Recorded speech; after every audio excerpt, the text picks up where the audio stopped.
and Media 4. We obviously have a lot to talk about this morning, and it's very challenging to keep this topic apolitical. But we ask that we keep questions focused on the research and on the facts, so that we can stay focused on that topic rather than demonstrating any of our own political biases. We're delighted again for the fourth time to have Dr. Lauren Harrit with us. She is has a PhD from Purdue University and serves as an assistant professor of communications at Hope College. She teaches crisis communications and media relations, strategic communication campaigns, and research methods.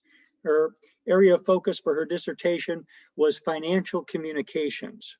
So we are delighted, Lauren. We are all, I'm sure, very eager to see what you have to share with your research, particularly regarding all the issues leading up to and following our national election. So with that, please, Lauren, take it away.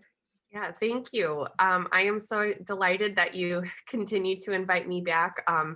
As Randall said, this is sometimes a really scary topic to even touch on in a classroom right now, just with the deep politicization that we're living through. And I'm honored that you guys continue to invite me back to share with you and to have some discussion with you. So for today, what I thought I would do is I wanted to go through and give you a brief primer or a refresher from my very first time I came, because it's what I continue to come back to time and time again when I'm dealing with these questions about media bias and media literacy. And then one of the things that I found over the summer, I was asked to come into a local community up in Petoskey and speak about media bias. And I found some new resources on identifying different types of bias. So I have some additional nuance and color to add to our conversation talking about bias in the media. And then I also have some areas, there's some new research that I want to share with you from the Pew Research Center that came out in June. I want to talk just a little bit about the election. And then I have spent a lot of time in the lead up to and after the election, just thinking about social media and its role, thinking about the politics, some of the ethical considerations. I don't know if any of you have watched The Social Dilemma yet on Netflix, but it's a documentary that it's certainly not perfect, but raised a lot of questions for me. So I'm eager to share with you some of my thinking today. And my hope is that I've saved plenty of time that we can have some healthy conversation and healthy discussion, because I know this always gets people excited to talk and bounce ideas off one another and discuss. So let me go ahead and share my slides with you very quickly. Okay.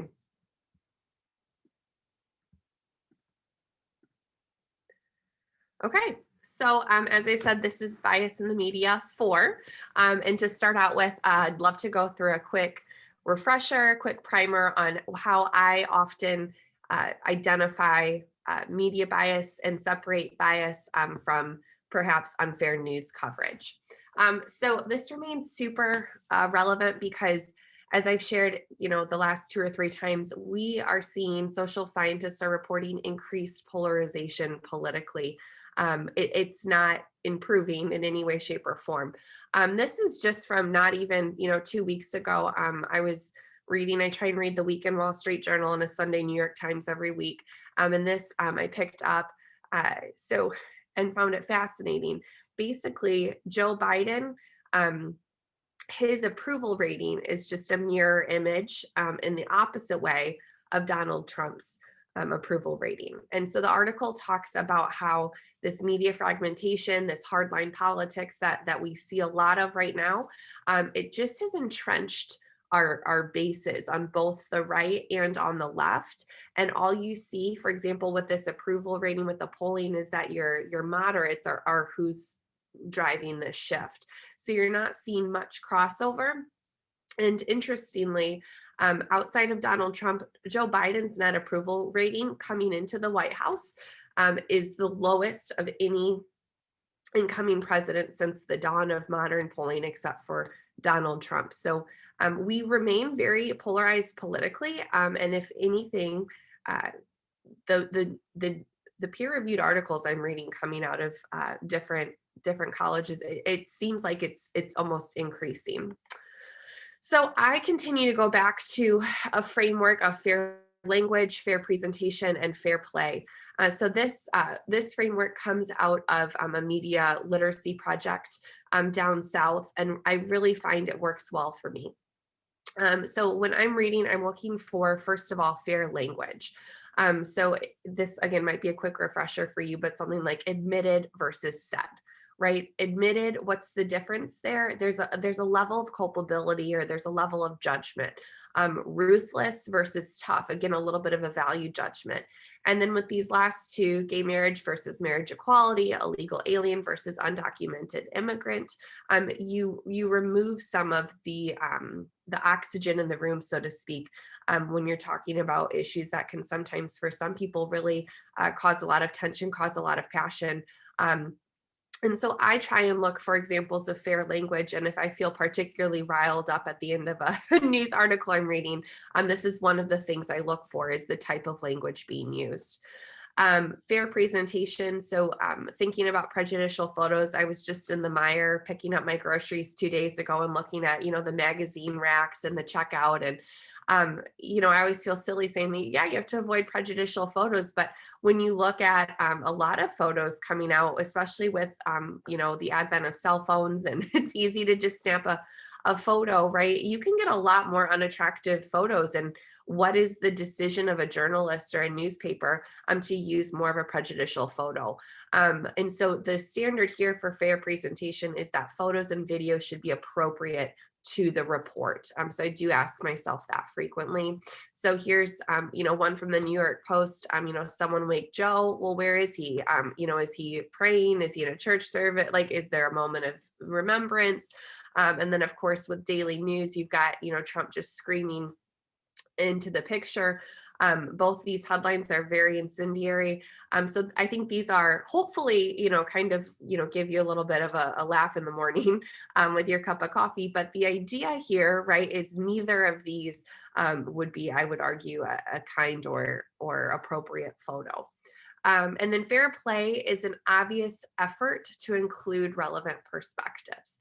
So what this means is that anyone, so a person, an organization, has an opportunity to respond to negative charges. And I find this sometimes harder to pick up on. And so this is one I'm often challenging myself on. Even if it's just a sentence. And, I think about this, for example, in terms of crisis communication. If something horrible happened today and, I'm sitting in my office in the Martha Miller Center, Martha Miller goes up in flames. It would not be fair play if the Holland Sentinel, reported on, this crisis, but does not call our spokesperson, our, PR office, or even over to the president's office to get a quote to respond to this issue. So it plays out not just in politics, but literally, whether it's local, state, or national news, any type of crisis, any type of crisis communication, any type of critical news coverage, people or organizations need to have an opportunity to respond to those negative charges.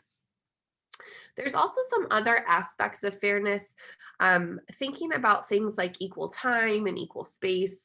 One of the questions I increasingly have been thinking about is this idea of both sidism. And it's something that we've really seen an increase on with the advent of cable news and, our morning talk shows. I just was home with my parents actually for about 6 weeks, and they watch, multiple morning talk shows. They tape 3 different, nightly news channels that they're going to, watch the nightly news. And I didn't see it so much on the nightly news and some of those gold standards, right, with, people like Lester Holt. But especially in some of the morning or like during the day, the cable talk shows, I'm really concerned at this trend where you have a deep interview with one person, and you're really critically interrogating that person, and then you bring on someone and just quick 30 seconds, what's your rebuttal to that argument?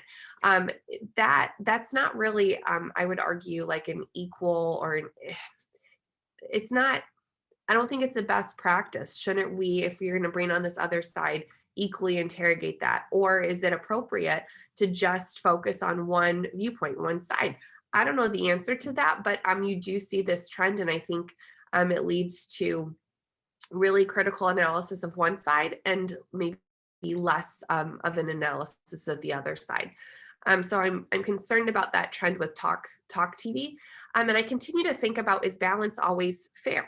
I think that there are perhaps some topics that, at a basic morality level, is it really fair to provide another side to this conversation? So that's something that I continue to struggle with and think about. Okay, what are my, what's my belief system? What are my personal biases? What's my personal frame? How do I see the world? And are there issues that, from a morality standpoint, we shouldn't talk about both sides? So that's some other aspects of fairness there, just to complicate that a little bit. Now, bias, this is where I'm going to branch off from some of the information I've shared before and bring in a lot more information. So bias, we define as a pattern of unfairness. So it's not as simple as just saying, oh, this was, bad news coverage, the Wall Street Journal is biased. Rather, it's a pattern of unfairness. So you're looking for an organization, a political figure, a CEO. You're looking for repeated negative coverage over time. Also, this is from, the 2016 election. I should have grabbed one when we were just in the midst of our past election. But I do find, especially with my students, they're having a difficult time separating out advertising from the actual news when they're going online. And they're continuing to struggle with social media. And I've got some charts I'm going to show you from data this past June from the Pew Research Center that shows that as they're increasingly getting their news from social media, they're much worse at identifying what is news, what is not news, and bias. So this might feel very simple and straightforward to you. Like, yes, obviously that's an advertisement, and advertising space is sold by the New York Times, and it's separate from the journalism staff. But for my students, this is somewhat revolutionary for them, and I'm seeing that increasingly so. So that would be something that, since I started coming in and speaking with HASP, I've seen almost an acceleration of this trend, this difficulty. Same with opinion journalism. A lot of my students are really struggling identifying what's an opinion piece versus what is, a basic, hard news story. And this idea too, that opinion journalism is separate. That staff is separate from your traditional newsroom staff. So for example, one journalist I particularly enjoy following is Elizabeth Holmes. Not the Theranos Elizabeth Holmes, but she is a previous Wall Street Journal reporter. And one of the things she does is sartorial commentary on the royal family and what they're wearing. And I found her through Instagram, through social media, and have really enjoyed following her. And I'm not sure if all of you saw it, but the Wall Street Journal had an opinion story, I think about a month, maybe a month and a half ago, that basically argued Jill Biden, First Lady Jill Biden, should go by First Lady Jill Biden, not by Dr. Jill Biden. And it caused a lot of outrage. And it certainly got a lot of coverage, in my academic spheres. It was interesting to have some of those conversations. But one thing that she said was, as a previous reporter, sometimes when you have an opinion piece, right, like that was so explosive, that garnered so much attention, that garnered so much criticism, that garnered so much commentary, it makes the job of the newsroom journalists harder. She's like, I then have to sell, why I'm separate from the opinion staff, right? I'm a news staff. How do I rebuild? She was saying, for example, if this violates, your trust in the Wall Street Journal, how do I, as a reporter, go out and try and overcome that? So just another interesting piece that I had not thought about, that as we're in this increasing political polarization, as we're thinking more and more about what's a unique take, how can we make sure we get enough, eyes on our paper, eyes on our screen, and we're perhaps reporting and printing more explosive opinion pieces than ever before, how does that potentially damage perceived credibility of our major gold standards in journalism? So I do think opinion journalism right now, for me, it's just a whole nother area of questions that, as I continue to pay more attention to this, see what's coming out of the scholarly literature, and then also read some commentary from previous journalists, it's, I think, a lot of food for thought there. Also, with my students, the other piece they're really struggling with is they have a hard time identifying, especially in an online format, what is an opinion piece and what is a hard news piece. And so for you, it might be second nature. You've got the opinion pages that you know exactly what it means. I remember growing up, and my dad would read the paper and hand it over to me, and I knew the difference at a pretty young age between the opinion pages and the news pages. And the students are having an increasingly difficult time identifying those differences. So again, how does the structure of the New York Times, the Wall Street Journal, the Washington Post, how do their websites, right, lend themselves again to perceived credibility from this younger generation that doesn't trust the news media, and that is essentially not interested in going to places like the Wall Street Journal or the New York Times for their news. And I know I've shared this with you before, but this comes from 2016 and is one of the best articles I've read, where the public editor of the New York Times said, yeah, I can see why readers see the New York Times as liberal, and really went after some of its actions, its decisions, and said it doesn't mean that we are liberal, but what we're doing and how we're approaching our news reporting, what we're doing with our online platform, all of this impacts the overall system's trust in our news reporting. And so I do think as we continue to move forward in an increasingly polarized society, I think all news organizations are going to have to be increasingly self-critical to say, are there things that we could do to increase public trust in us as an institution? And I do think, when I think about the free press in America, I mean, it's the only, institution written into our constitution. Like, it's so important. It's so foundational to American democracy, right? But I think we're at an interesting point where social media and general mistrust in cable news has really had some long-term ramifications, moving forward for us.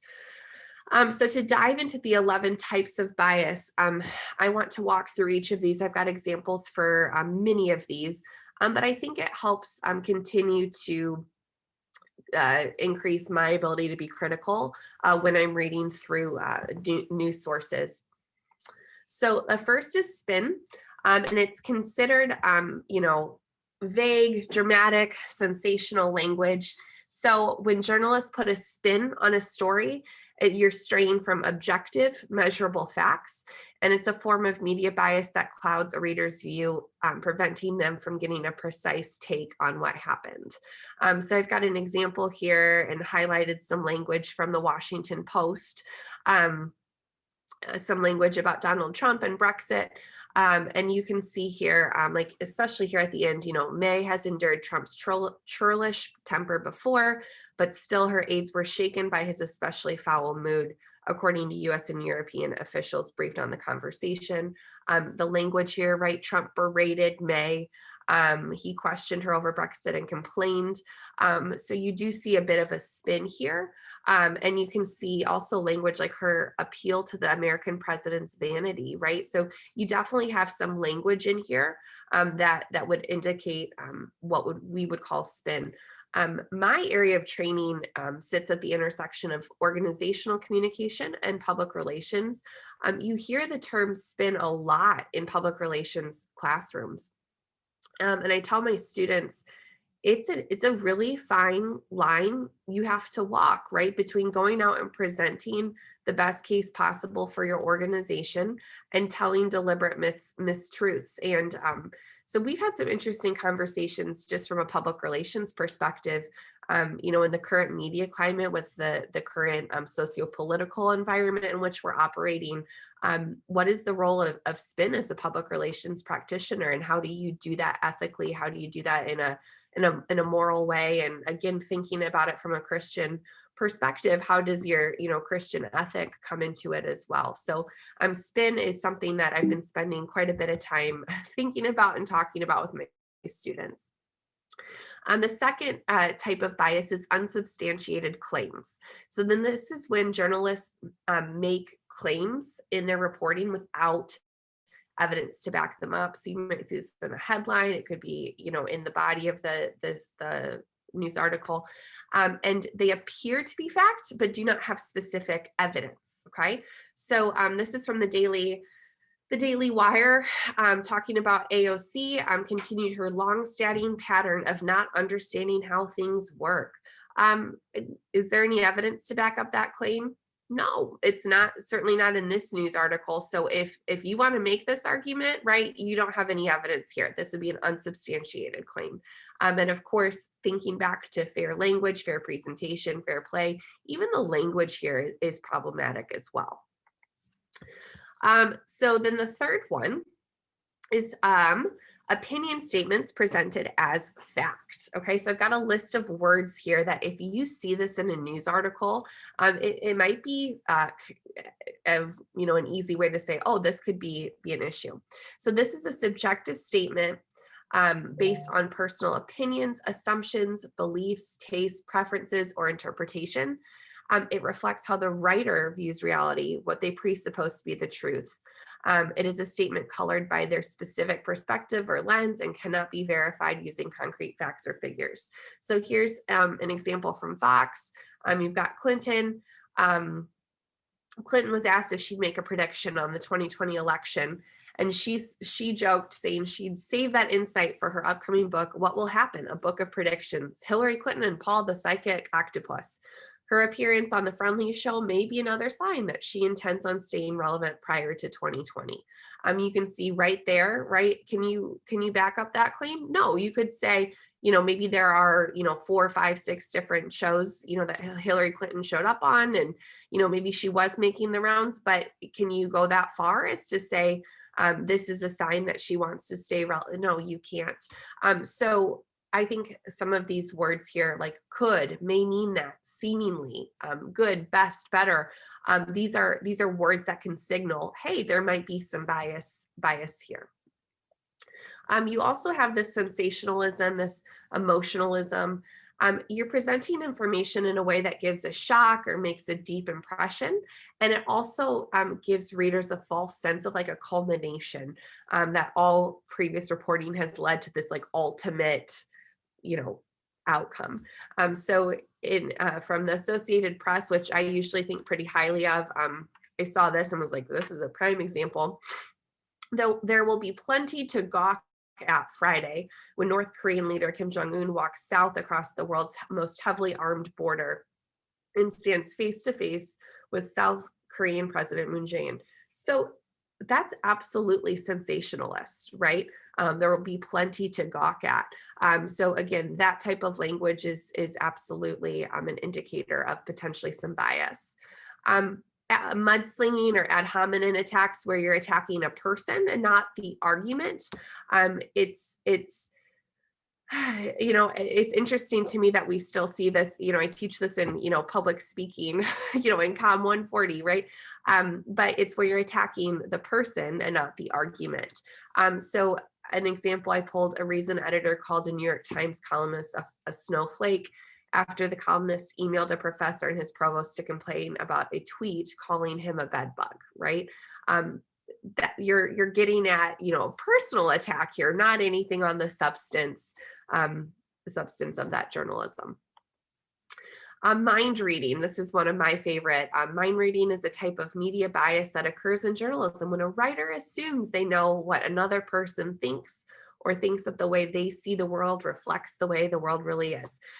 So you've got from CNN, Donald Trump's hatred of looking foolish and Democrats' conviction that they have a winning hand. How do we know this? We don't. So this is just an example from the last election. Slant, I think this is trickier to find. It's a type of media bias that describes when journalists tell only part of the story. So it can be things like cherry picking, you're only presenting data from one side, maybe you're completely ignoring another perspective. So an example here from Fox News Online, talking again about AOC. She's been portrayed as one of the leaders of the progressive wing in the Democratic Party. She, along with Sanders, has received intense criticism for policy proposals like the Green New Deal. That's really only one side of the story, right? And yeah, she absolutely, along with Bernie Sanders, has received very intense criticism for her policy proposals. But you need to get a little bit deeper into the weeds here in order to avoid just the appearance of slant here. You've got flawed logic as 8. It's a way to misrepresent people's opinions or to arrive at conclusions that are not justified given the evidence. So example here from the Daily Wire, I feel like I see a ton of these lately. 2-time failed Democratic presidential candidate Hillary Clinton snubbed Melania Trump during George H.W. Bush's funeral on Wednesday, refusing to shake her hand or wave at the First Lady after the former presidents and their wives did. Can we call that a snub? Can we say she refused to shake her hand? No. I think we saw this a lot when former President Trump and former First Lady Melania Trump arrived down in Florida, and there was, I'm sure you saw online, people went nuts how he stopped for pictures and Melania just kept on cruising past. And again, lots of what I would argue is flawed logic or faulty reasoning where we don't actually know why she didn't stop. But this seems to be a very popular approach right now to some of our journalism stories. 9 is bias by omission.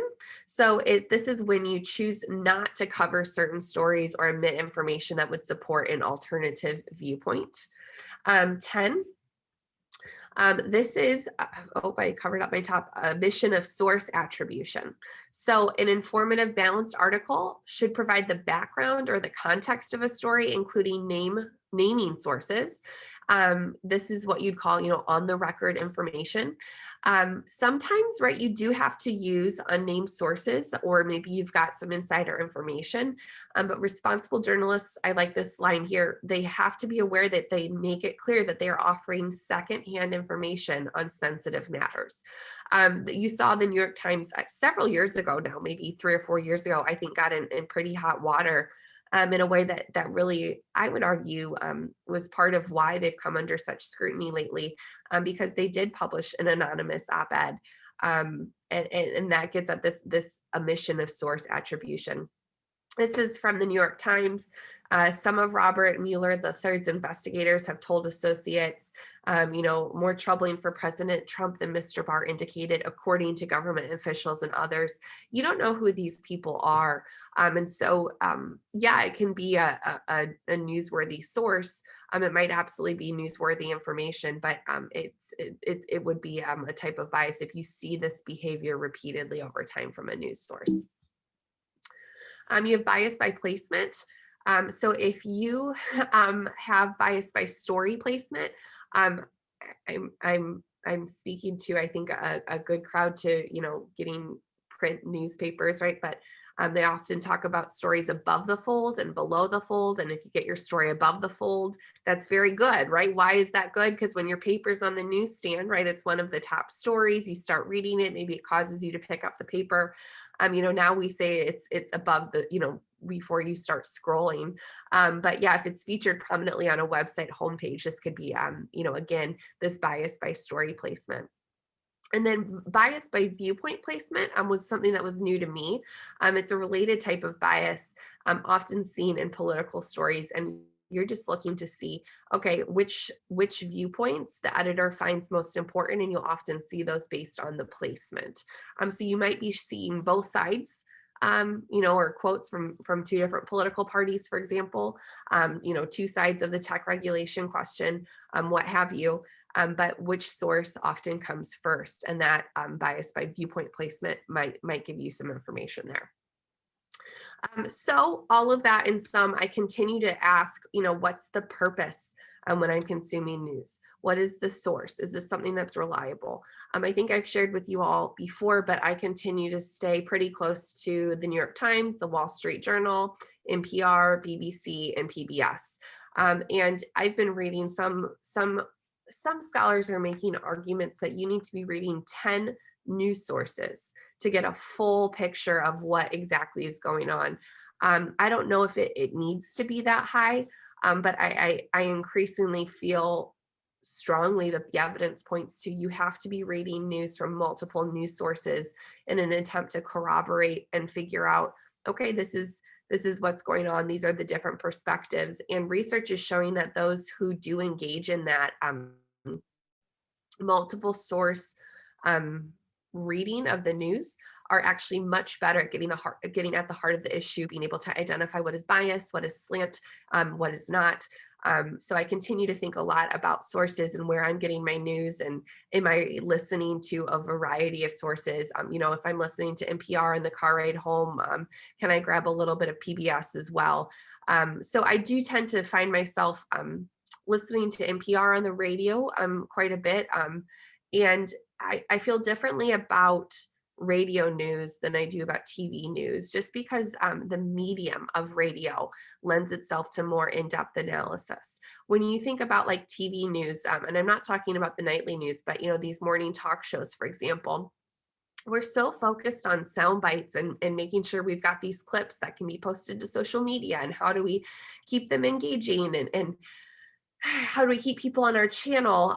Whereas the like continuum, right? So you've got TV is not a very deep medium. You're used to these shorter, half-hour news formats. With radio, you can have much longer news stories that get a bit more in depth, but they're not nearly going to be as long as, when I think of like the Week in Wall Street Journal or, the Sunday New York Times. I mean, I read like a 10-page article on Ohio State's football the other day, right? And it's like, you're not going to necessarily hear that on TV news. So do think about your source and think about the ways in which you're getting your news. Are you reading online? Are you listening to it? Are you watching it? Or are you reading it? And are you getting a variety of that? I try to think a lot about frames. What's the frame this person is bringing to this news story? What type of frame am I bringing to this news story? So I do think too about my personal beliefs, my personal biases. How did this shape, what I think, how I react to these different news stories? I ask myself about stereotypes used in an article I'm reading, the sources that the article is citing. Corroboration. Can I find a news story about this topic from a different source and corroborate, the reporting, the facts of this? And then also the larger context. I continue to really harp on my students about crises and say, in this 24-hour news cycle, we want news about crises ASAP. We don't want to sit and wait for corroboration. We don't want to sit and wait longer to get multiple sources. And so we're seeing TV news especially pulling things from social media. Like, here's 3 quotes from Twitter. Here's, responses from the day. And, here's one tweet, here's another tweet, here's a third tweet, right? That's not necessarily representative. And so I really try and push myself to think about the context of what's going on in the world. And also if it's a crisis, is there a way that I can be extremely careful about not feeding that fire and making sure I'm getting high quality news reporting?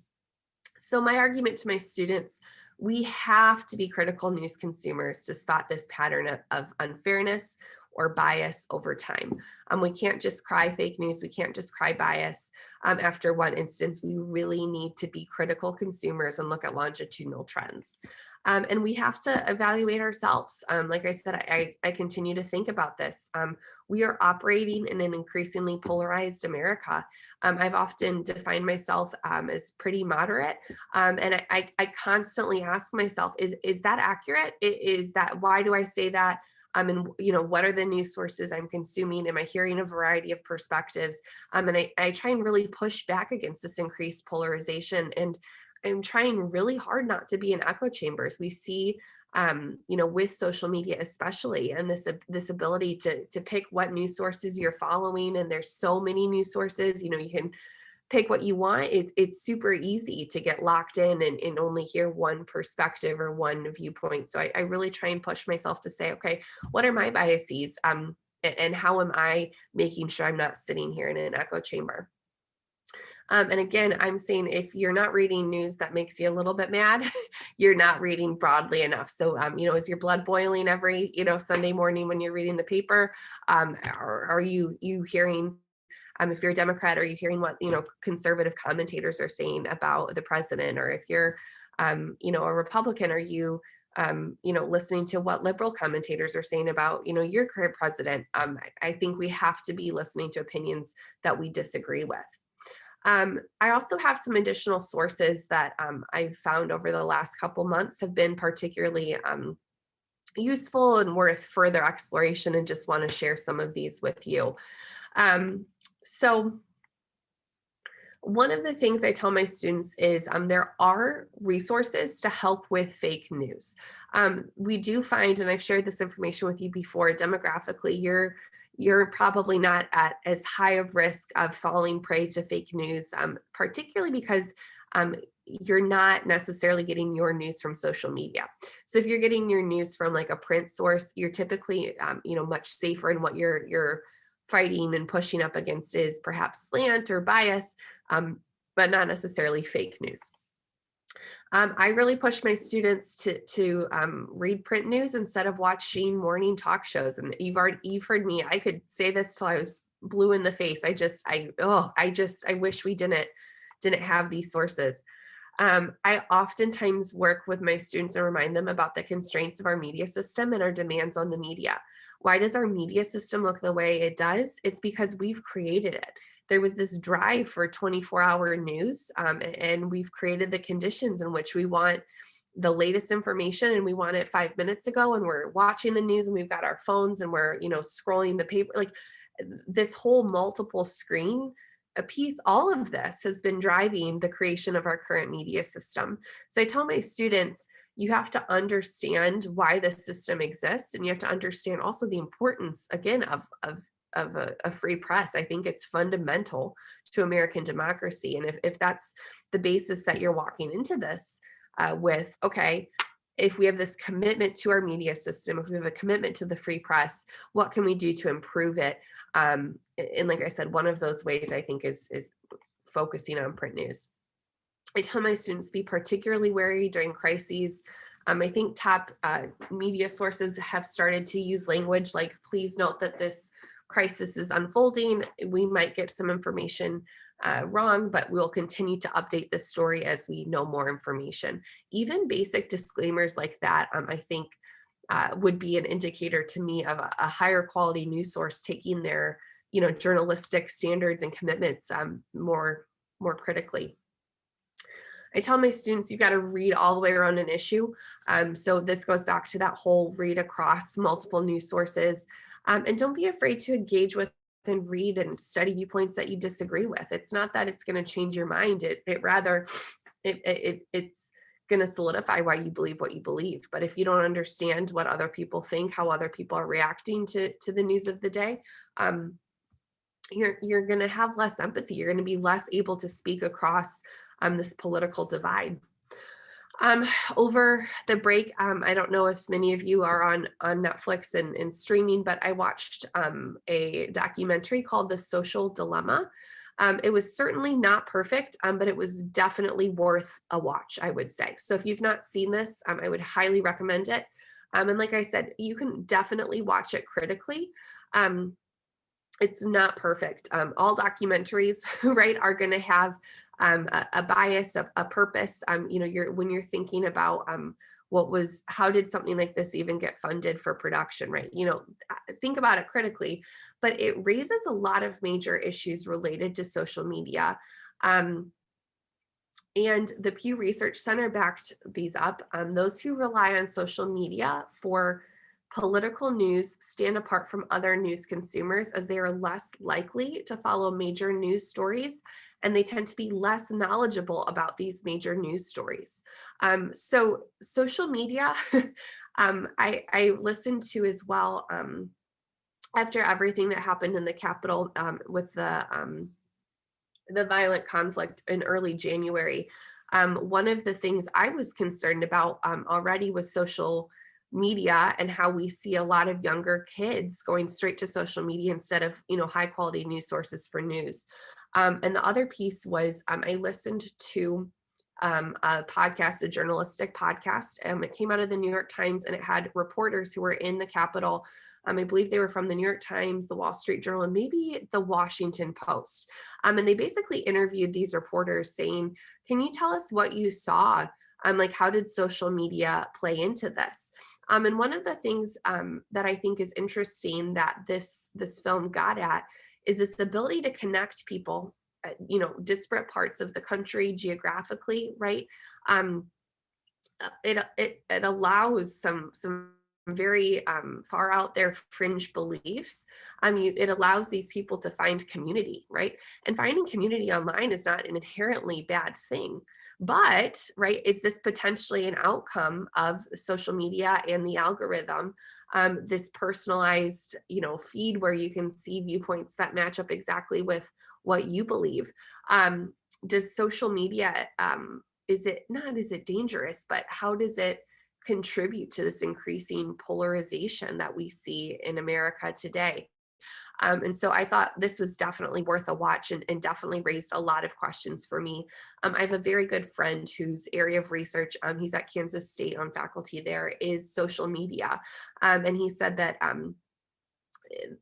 there are a lot of conversations, I think, in both academic and in corporate spheres right now about social media, ethical design, and what have you. Coming out of some research from June 2020, this really concerned me. Those who get most political news from social media most likely to be under 30.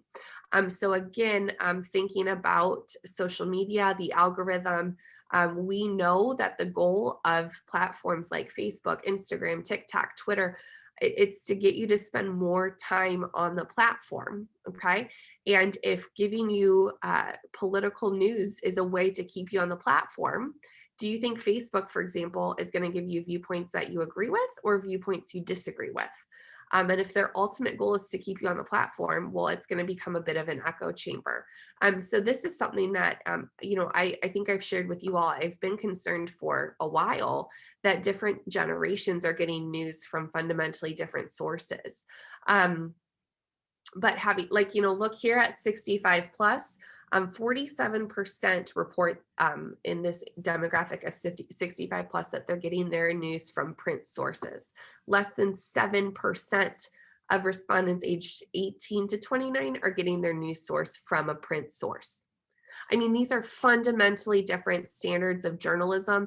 And I think the other piece for me is it means we're having different conversations around the dinner table. When I think about a journalistic code of ethics and their commitment to that versus I can get on social media and just say anything I want. How we're having different conversations about entirely different sets of facts. So over the last 3 or 4 years that I've been following this shift, this market shift generationally with where you're getting news continues to really concern me. Those who depend on social media for political news have lower political knowledge than most other groups. So I thought, again, thinking about the ability to discern what is fact, what is bias, what is a deliberate mistruth. How do you do that if you're not well versed in this sphere, so to speak? So this was concerning to me as well, that those who have the least political knowledge are most likely to use social media to get their news, and as a result, oftentimes believe things that are not true. There's been a lot of conversation about social media and conspiracy theories and how this fuels it. Social media news users were most likely to have heard conspiracy theories that the pandemic was intentionally planned. what do we do about that? Again, it gets at this idea that we're having fundamentally different conversations among different age groups, and that's concerning to me, because it means we're operating again from a different set of facts. Another person I found intriguing, and I have to admit, I've been following her for a little bit, but I don't know if she's the solution. But I ran across a profile on Heather Cox Richardson. She's a history professor at Boston College. She writes a daily news report that she calls Letters from an American. And she has received praise from a pretty diverse range of public intellectuals, academics, commentators for her media coverage. And it basically makes the argument that she's trying to depoliticize and kind of offer like a, I would call it like a straight shooting, news report of the day. And she has garnered, she'll post it daily on Facebook. She's got a website, but she's gotten quite a bit of media attention. So she's a source, not a source, but I'm interested in what she's doing in this idea that her background in history could kind of influence and place a lens through which to interpret the news of the day. So I thought that she's definitely, I don't know if she's worth reading alone, but she's someone who I've been trying to increasingly keep an eye on as she's continued to get some media coverage. This is the most updated 2021 all sides media bias chart. So this, just came out hot off the press a week or two ago. So you can see some shifting over time. So for example, Fox News opinion shifted farther right on this chart. BBC stayed center, NPR online news stayed in the center. You saw Wall Street Journal news staying in the center. You did see the New York Times news shift over to the left from the center. And you do see, what was the other one that shifted? I believe AP stayed in the center, and then their politics and fact checker, I believe, shifted left. So I find that this is helpful for me to think about, where am I getting my news? Where are they falling on this? And frankly, if I look at what I read, I'm falling a little bit short in reading according to this latest chart. I'm falling short reading on the right a little bit. And so that's something that I personally have been thinking about the last couple weeks. How can I improve, again, reading across the political spectrum here? So I continue to find this useful to fact check myself, essentially. Am I doing what am I practicing what I'm preaching? So my current questions that I'm thinking a lot about, what is the role of social media? Some of that data coming out of June, I'm really concerned about, really concerned about. And also it gets at this question in my brain is what are the roles of the tech industry? We thought, I remember sitting in undergrad classes where we said, oh, the internet and this rise of citizen journalism, it's going to, be the great equalizer. And we've not found that to actually be true. We know that the major headlines of the major papers are actually what drive a lot of the trending topics on Twitter, for example. You do see that traditional media gatekeepers are still the traditional media gatekeepers. You see technology changing rapidly. One thing that I often would tell my students for years is, why don't you just go watch the speech yourself before you read any commentary on it? Why don't you go watch the speech, or why don't you go read the story and then go read commentary about, an event? We have technology that's increasingly and rapidly improving that can alter video. So it can make, someone say something that they never said. We see technology changing that allows us to better Photoshop and adjust photos, right? So I think a lot about the role of technology and how, going to a primary source, again, right, like going to a video, I'm going to watch a video from this event and I'm going to form my own opinion on that. As technology changes, how can we trust video is accurate? How can we trust audio is accurate? How can we trust it's not been tampered with? And for me, this raises a question about the role of technology. And just because we can do it, does that mean we should pursue that, that innovation, that improvement? what's the benefit? What's the downside? So I've been thinking a lot, and also, sociopolitically, there seems to be quite a bit of political will on both sides of the aisle right now to look at regulation of the tech industry and say, just kind of what we have wrought has some very real consequences. So I've been thinking a lot about what's the role of technology in modern society, and what are the pros of it. Absolutely, there are great pros, but there's also some downsides, some damages, and what's the role there. I've been thinking a lot about this increasing media literacy. Uh, Thinking back to that data, right, that the majority of those under 30 are getting their news from social media. They're the least prepared, right, to make sense of what's an accurate news story, what's an accurate news fact, and what's not. So does that mean we need media literacy courses in the classroom? Do we need to have media literacy embedded in a Christian liberal arts institution? Is that the right response to this? Does it come back to regulation? Like, how do we increase media literacy? How do we make sure we maintain some trust in some of these major institutions that we need to keep? And then I also think about the role of power and responsibility. I got actually into a really interesting debate with a friend who he predominantly gets his news from podcasts. And he's like, well, I was listening to Joe Rogan. And I was like, who is this Joe Rogan guy? He's got over 190 million podcast listeners like a week or something crazy. I mean, and an article I read compared that to how much, how many clicks does the Wall Street Journal get in a week, or, Fox News, how many viewers do they get in a day? And it's a huge reach that this podcast has. Okay, maybe that was explosive. Maybe that took off in a way that podcast commentator didn't anticipate. But is that person a trained journalist? And, this idea of with great power comes great responsibility. And podcasts for me, I was thinking, if you have that large of a reach, again, what's your moral and ethical responsibility in who you're picking to come onto your show? In your fact checking, are you seeking outside support to make sure you are rigorously fact checking? I don't know, but I've just been thinking a lot lately about, we're talking about Facebook, we're talking about Twitter, we're talking about TikTok, we're talking about Reddit, but we're also not talking as much about podcasts.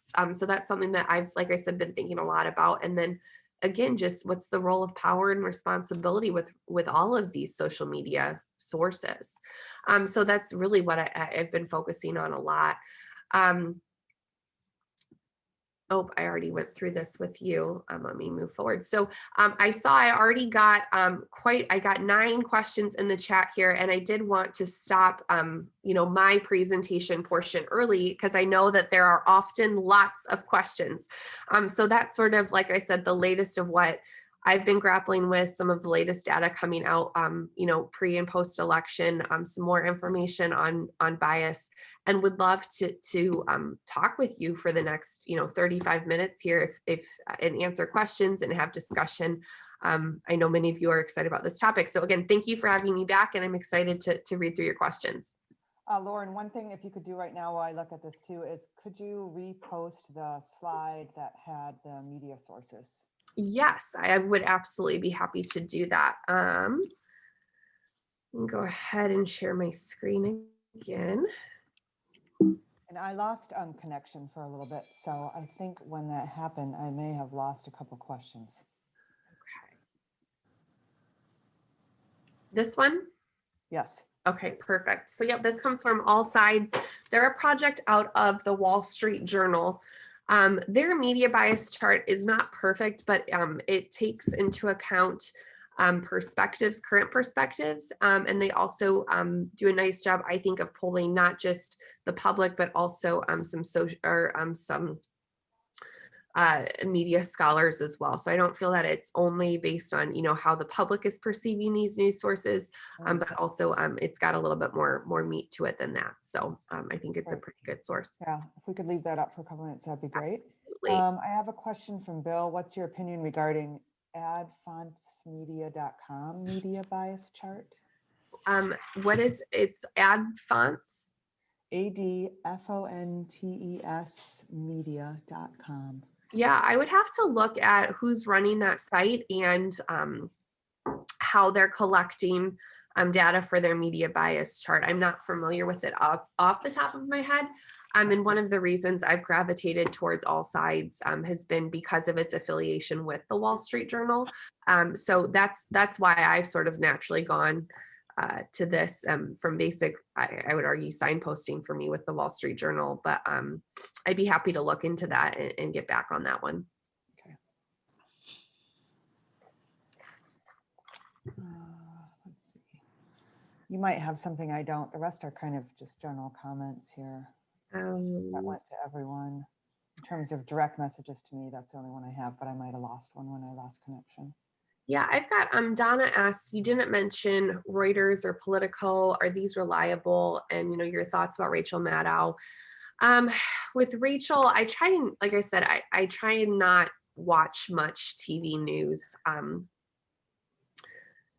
So I don't feel totally comfortable commenting on Rachel. In terms of Reuters, yeah, I view them as very, very reliable. In my brain, they're similar to AP. So I don't have any concerns with them. I actually worked for many years with a woman who'd been a sports editor for the Associated Press, and she was a Reuters, a devotee. So I often felt like if it was good enough for Jane, it's good enough for me. So Reuters, I think, is quite good. Politico, I really enjoy reading Political. I spent some time reading like Politico, The New Yorker, The Economist, and I like some of these longer form sources. The other one I've always thought was, oh, this must be really quite slanted, but have found over time to really appreciate it has been The Atlantic and what is it? Is it Slate? Just again to try and get a variety of perspectives and appreciate sort of this longer form journalism. So Political, I think, is quite good as well.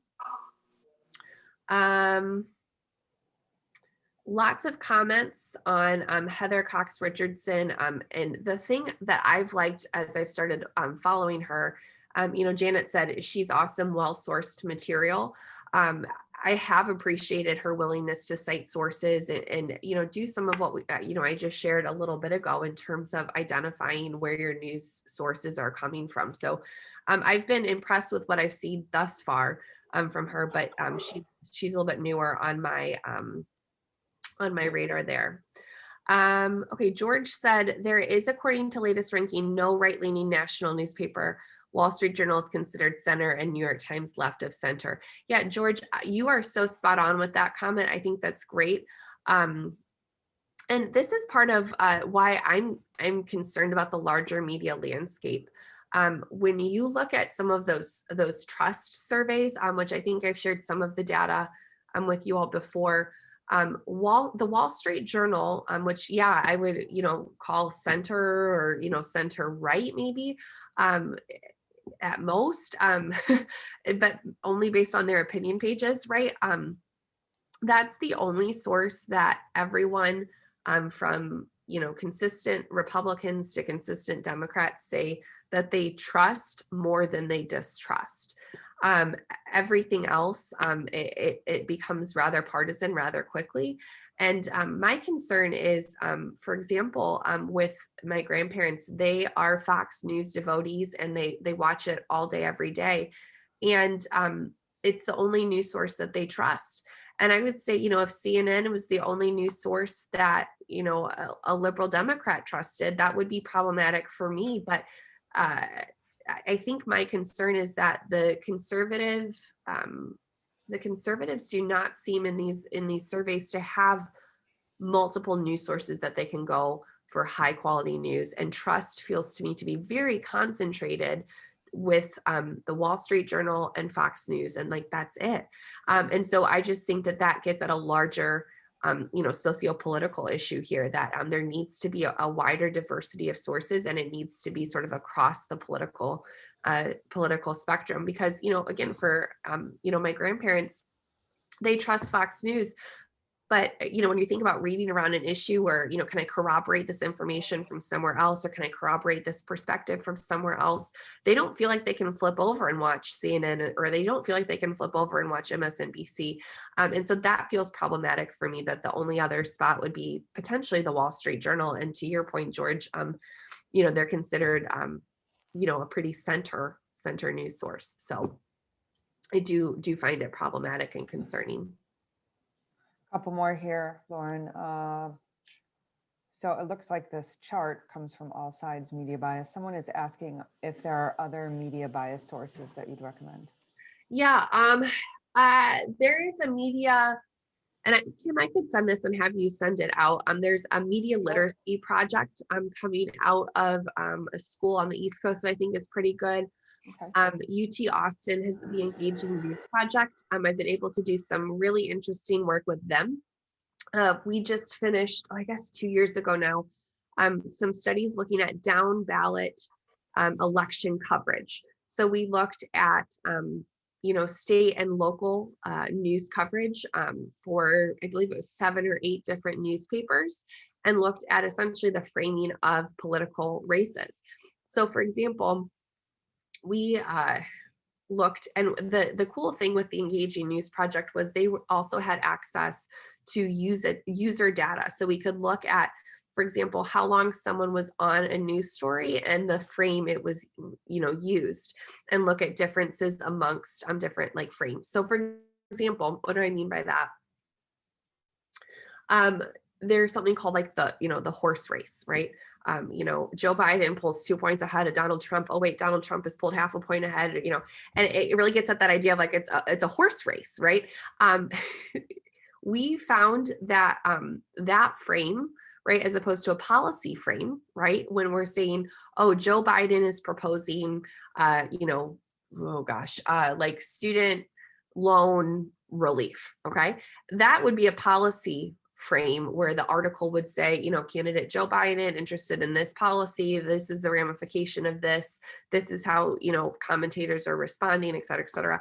So we looked at, for example, that type of language in down ballot races, state, local, governor races were at the top that we looked at. We looked at some, congressional races. And so the Engaging News Project, I think, has done a lot of really great work. And they've also done some great work with local newsrooms about how they absolutely have to use social media, right, to promote their newspaper. But the Facebook comments are just horrible. And so they've done a lot of social scientific peer-reviewed research to look at how can journalists actually engage with readers in social media comments to improve media literacy, to improve civil discourse, to improve dialogue. So I think the Engaging News Project is another really great source out of UT Austin.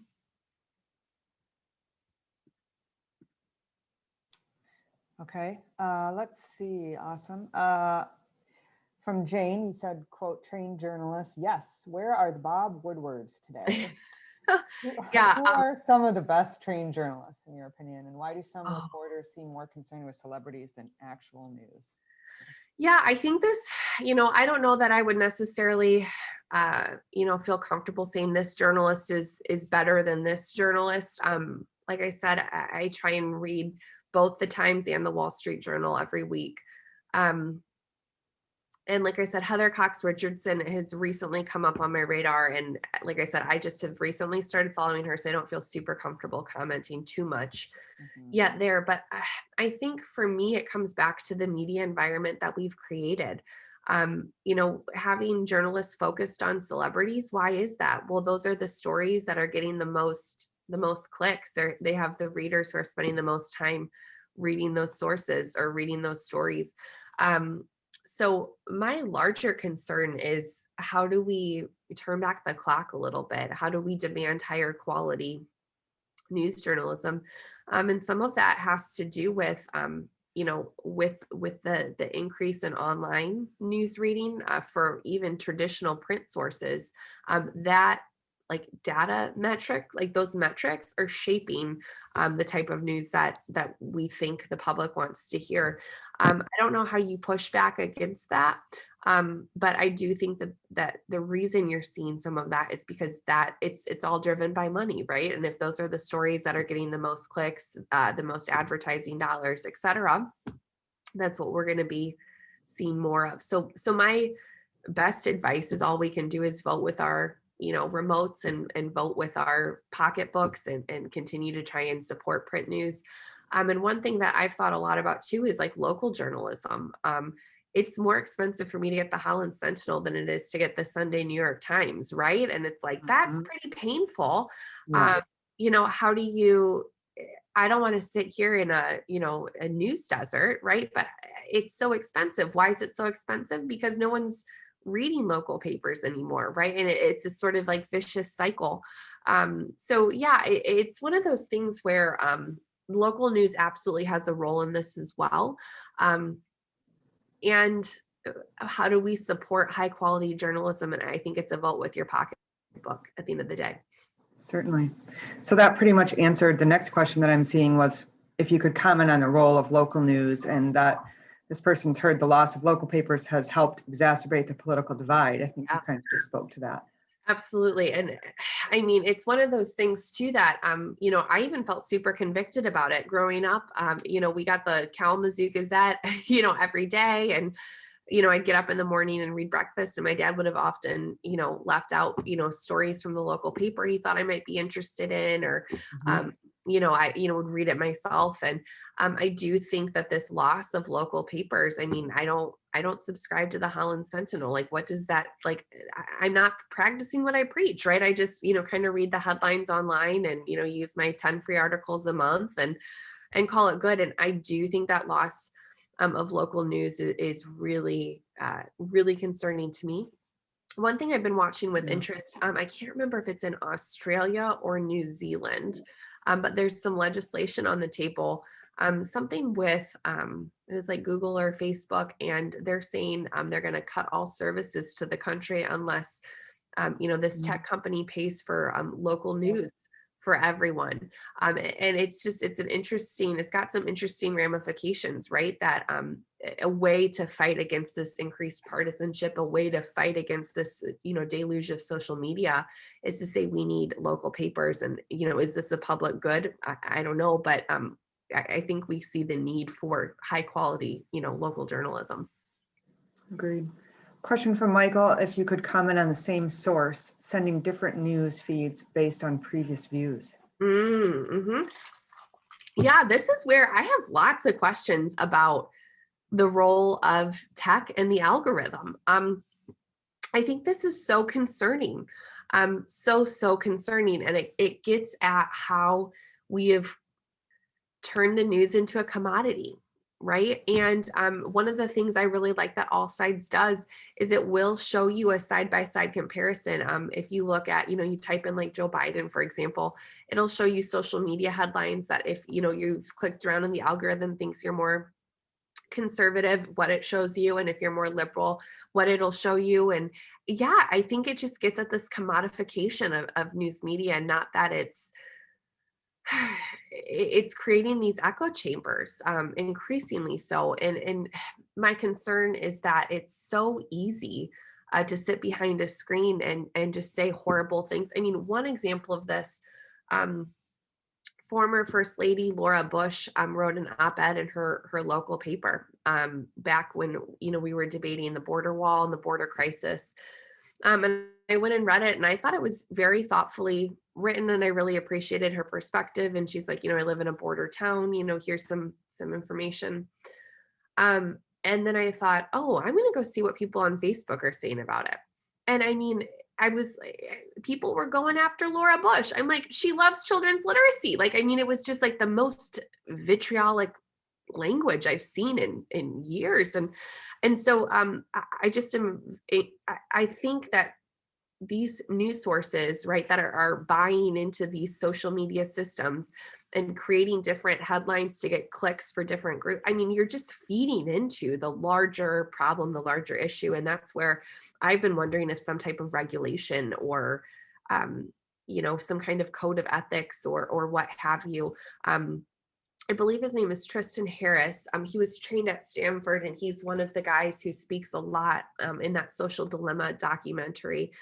He's running a center for, it's called Humane Design, I believe, and just getting at this idea of, we're creating these algorithms. We don't necessarily know what the outcome of them are, but we're seeing these algorithms to extreme, and how has this exacerbated these divides? So. Okay, then Bill's asking if you have a favorite fact check site. That's a great question. Snopes seems to be pretty solid. That's the one I see people using all the time. What is it? Snopes, SNOPES, Snopes.com. And I'm trying to think where I read it. I read like an analysis of the quality of fact checking sites, and Snopes ranked very highly. It was considered trustworthy on both sides of the political aisle. So that would be where I would recommend going. Okay. Let's see. From Tom, do you agree with all sides media bias that the New York Times news is left or center rather than in the middle, like the Wall Street Journal? And do you agree with them that the New York Times opinion page is far left and Wall Street opinion page is only center right? Yeah, it's a good question. I've spent a lot of time lately actually thinking about the New York Times. One of the things that is a flaw, I would argue, in all of these media bias charts, and you can kind of see it here. All sides media bias ratings are based on multi-partisan scientific analysis. So you are getting some of like public perception in this, which is why perhaps the New York Times has shifted left. Now, having said that, my dad, who I would say is, a center kind of guy, has read the Sunday Times for decades, and in the last year has just been livid with the Times.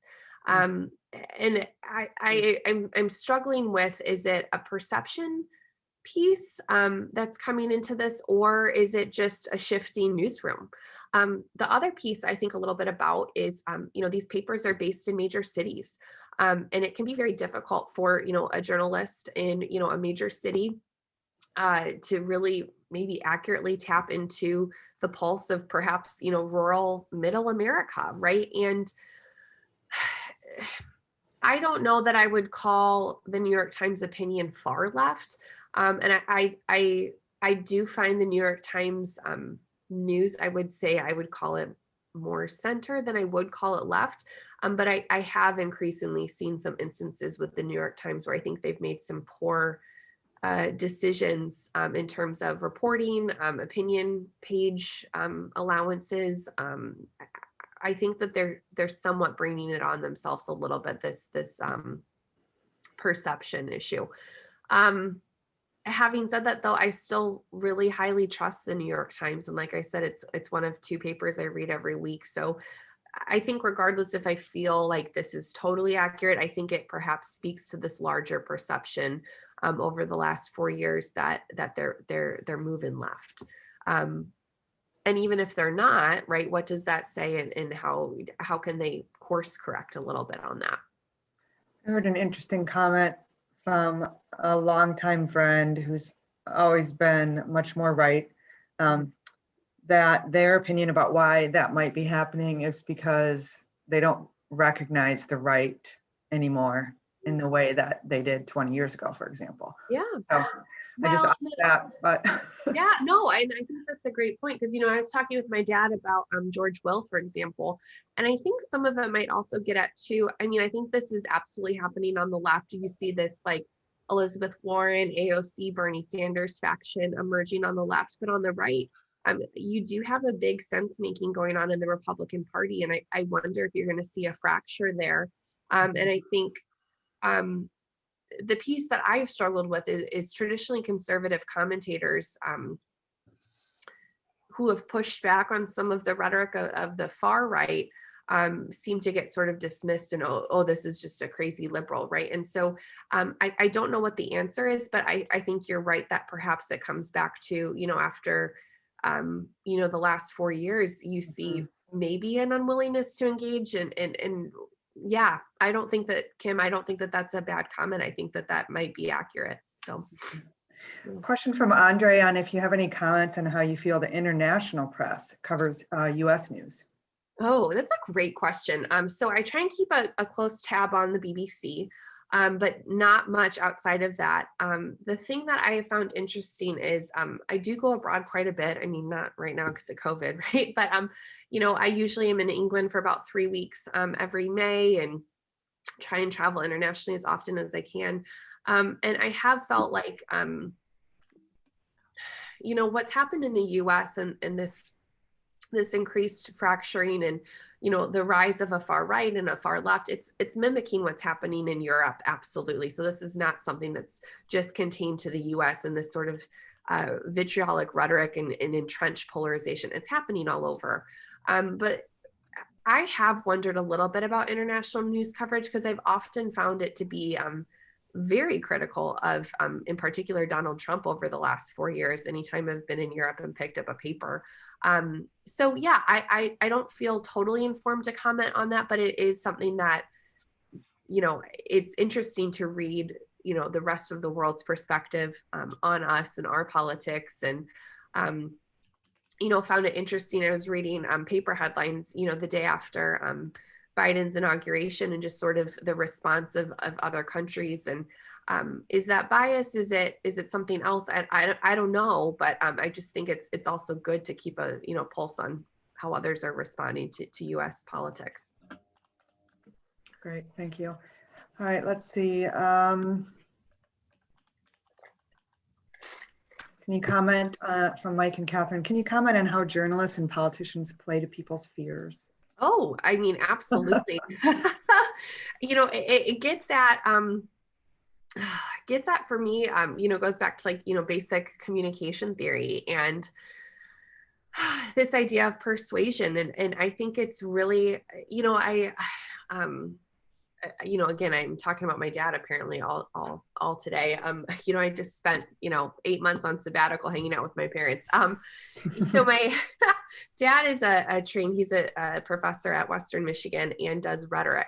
He's a trained rhetorician. And we've had some really interesting conversations about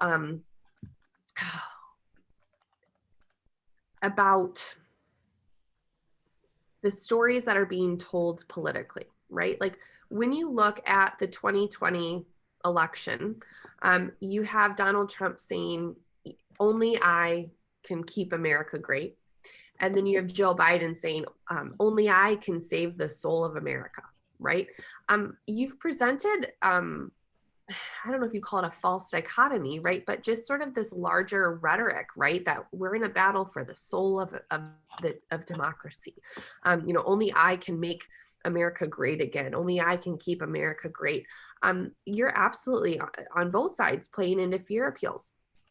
I also think, you know, I found it really interesting how socialism right now seems to be an easy way for someone on the right to label someone on the left and really turn huge swaths, you know, emotions against someone. And I do think there's absolutely like the socialist wing in the Democrat Party, but, you know, someone like Joe Biden, who's always been, you know, pretty, you know, pragmatist and, you know, left of center, but, you know, has a good reputation working across the aisle. I mean, Mitch McConnell likes Joe Biden.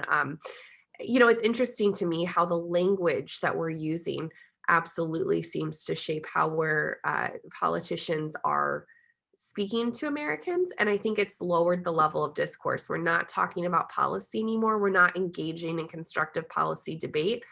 You know, we're talking in these huge rhetorical tropes that, you know, only I can save America or only I can save democracy. And we're not debating, you know, the merits of climate change policy and how can we, you know, address this, or, you know, we have a big financial crisis, you know, what are we going to do to fix that and improve that? And so I think it lowers the level of discourse in the room. It does a disservice, I think, to all of us. Thank you. Okay, one quick aside. I'm going to ask everyone again to please submit their questions and comments to the HASP virtual classroom chat box, not to everyone. This is not anybody's personal soapbox to make any comments or questions. So please, again, we've asked in classes like this to submit your questions and comments to the HASS virtual classroom. Related to that, however, we'll address these two. The first one is whether or not you'd like to discuss, in your opinion, the morality of locking President Trump from Twitter, and then maybe related to that on what's happening at Fox News. Yeah. Oh, this is a big and loaded question, you guys. So locking Trump out of Twitter. Seriously, loaded is an understatement. No, I mean, so, and it feels even loaded for me in my own brain. I don't know how I feel about it. On one hand, you know, I feel passionately about free speech, and, you know, it seems concerning to me, right, that like a tech CEO could say, you can't have a Twitter account. On the other hand, it really, I think we've discounted, and you know, here's me as a communication scholar, I think we've discounted the power of language. You know, I was talking to a friend, he's on faculty down at University of South Florida. He's very critical of Trump's rhetoric and says it's damaging for presidential norms and presidential norms of communication.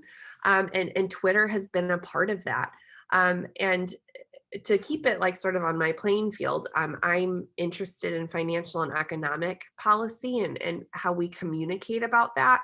You know, Trump's tweets absolutely have caused market volatility, right? And so if a president's words can move markets, right, they're obviously very powerful. But if we've deemed our president to have overstepped, is it right to lock them out of Twitter? I don't know. But at the same time, thinking about, okay, what are some traditional communication avenues? By shutting down Twitter, okay, well, now he's forced to, you know, issue a press statement or go to news journalists, or, you know, he's got, you know, his White House, you know, press corps just outside his office. Why don't you go talk to them? So the thing I struggle with is I don't know what the right answer is here. But I do think the piece with Trump that has been interesting is will we see a president use social media like this again? I don't know. And then B, he so rebuked traditional press channels. I think we all panicked, like he's been locked out. Is that an infringement of free speech? Well, he's the president. He actually has a lot of other ways to communicate with the public too. So I don't know what the right answer is on this. And I feel conflicted in multiple ways about it. But I do think for me, I just keep coming back to words have power, and especially presidential words. And I would be equally critical of any president, regardless of political party. I don't know what the right answer is here, but I am concerned for multiple reasons. Not to, certainly the first time, at least in my lifetime, that I can recall news sources blocking those, or even parts of speeches of his because they just weren't factual. That's the first time I've seen that. Yeah, I mean, I was watching the nightly news, and I've never ever seen the nightly news cut off a president while they were speaking. And I think we're living through unprecedented times, frankly. And I'm curious to see, you know, will we have sort of a return to normal, or is this sort of, again, an extension of social media and getting back to some of these questions about tech and regulation? And is this right that, you know, 3 CEOs have this much power over public opinion and public behavior? I don't know. So yeah. Okay, let's see.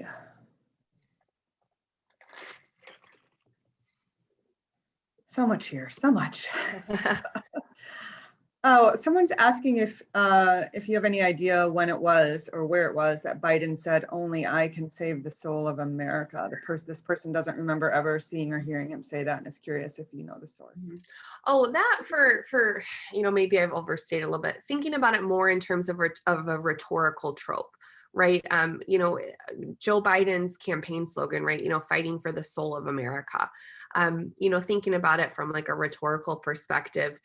You're essentially framing yourself as someone, right, who is qualified and can again, save the soul of America. And not that Joe Biden said only I can save the soul of America. I think he's, pushing a message of unity, cross partisanship. I think he's gotten some criticism over some of his actions, and is this flying in the face of what he's been preaching. But yeah, I think just thinking about, again, less of let's debate substantive policy, but rather, thinking about campaign slogans broadly, and how we've, especially the two-party system, right? We've set up this dichotomy where you're picking a president that you think, and this is how elections have gone for decades, right? This language, right? That I am best to serve in this role because, and just getting at how it very much in my brain, looking at the news coverage holistically, 10,000 feet above the ceiling.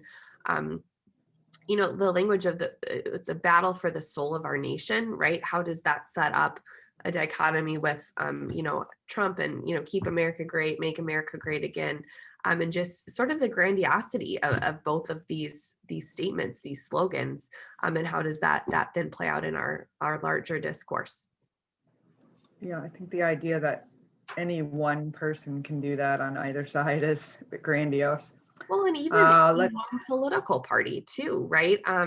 Correct. Mm-hmm. And so that's the piece where I think I try and remain critical of both sides, is that I don't think any one political party is going to get us out of the mess we're in right now. And I think it's going to take a lot more than just some, communicative grandstanding to get us into a better spot nationally. Cooperation. Yeah. Do you think that, last question here, we just have a couple minutes from Rick. Do you think that the POTUS should be held to a higher standard with regard to freedom of speech than a normal citizen? Yeah, I mean, this gets back to my question that I, shared a little bit ago, like what I've been thinking a lot about. And I just keep coming back to that statement: with great power comes great responsibility. And I do think, to be candid, we just had a president for 4 years who was very comfortable telling deliberate mistruths. And yeah, I do think that person, the leader of the free world, should absolutely be held to a higher standard. Now, the question wasn't just should they be held to a higher standard, but should they be held to a higher standard related to free speech? Yeah, I think yes. But then the question for me comes back to who's policing that. And that gets to my, I guess, discomfort. Not that Trump was locked out of Twitter and that they canceled his account, but that the person who decided that was the CEO of a tech company. I think that's the part that I'm uncomfortable with. Now, having said that, they're a company. They have rules of engagement. Have you violated, the community guidelines? But yeah, so I think, just to clarify, that power rests with one person who's not democratically elected. I think that's where I get uncomfortable. Like, how do you hold that person accountable? And I think for me, it gets away from that, was this right or wrong? I do think we've been in a very volatile situation for quite a few weeks now. And I do think any spark could kind of set off a lot. But so I don't know that it was the wrong decision, but I think I'm uncomfortable that it was, a tech CEO making that call. And it speaks to me about the power of tech in modern society. And is that sort of the next, extension of all of this conversation? It's not just about bias in the media, but it's also, what's the role of big tech in our media consumption, and how do we address that? Okay, thank you.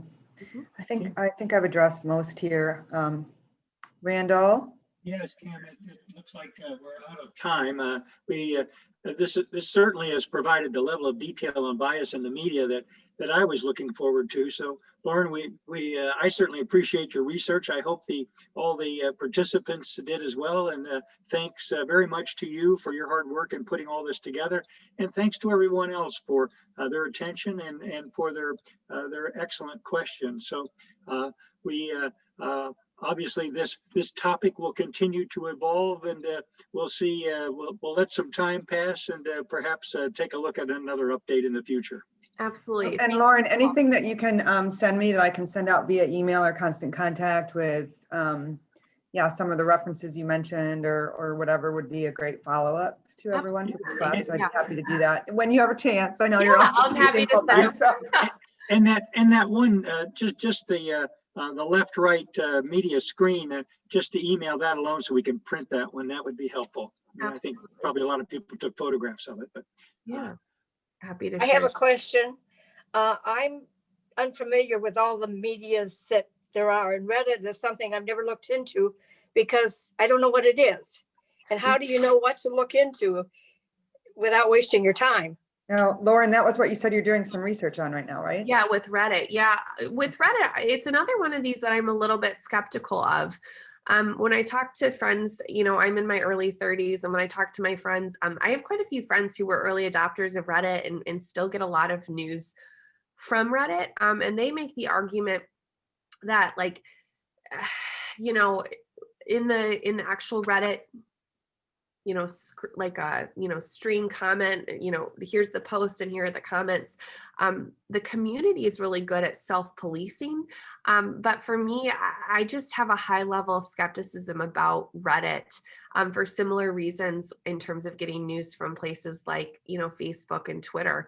I just, you're not all operating from the same framework, from the same, you know, you not made all the same commitments to, you know, a journalistic standard of ethics and integrity. And so I've been a little bit skeptical of Reddit and use Reddit right now in terms of research more to try and get public opinion and public comments about topics versus using it for news sources.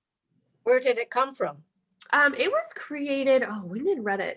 Probably, I guess, 10 or 12 years ago. And it was meant to just be, you know, kind of like I mean, I'm going to stereotype for a minute, but a bunch of nerdy guys interested in talking about, hey, have you seen this? Let's like do a deep dive on this. And it's sort of like, I wouldn't call it like Facebook without pictures, but it's meant to be this forum where you can get into these really deep discussions. So for example, right now we're pulling data from a Reddit channel called Our Finance. And it's just a bunch of people interested in finance, and they're commenting on, you know, sort of the financial news of the day, responses to policy changes. I think you might have seen all of this happening with Wall Street Bets, and you know, this whole drama with GameStop and their stock and this, you know, short run, which I just have been watching with fascination. And it's, again, just like any other social media site, a way to connect people together based on interest. Absolutely creates community, absolutely provides meaning for some. But yeah, it's just meant to be this another form, another way to connect with people with similar interests. It's not something you have to join, is it? That I you believe just you do. can look into it? You can look into it, but I think you might have to create a profile in order to, you know, kind of get deeper into it. Okay, okay. thank you. Kim, do we need to Gotta let Lauren go. Thank you so Yeah. much. Absolutely. Thank you all. It's always a delight, and I appreciate Fascinating. you know, chatting and having some good conversation with a lot of these questions. So thanks so much. thank you Thanks. so We much, appreciate Lauren. it. Okay, bye. All right. I'm All gonna right, stop bye all. recording. Goodbye, everyone. Have a good afternoon.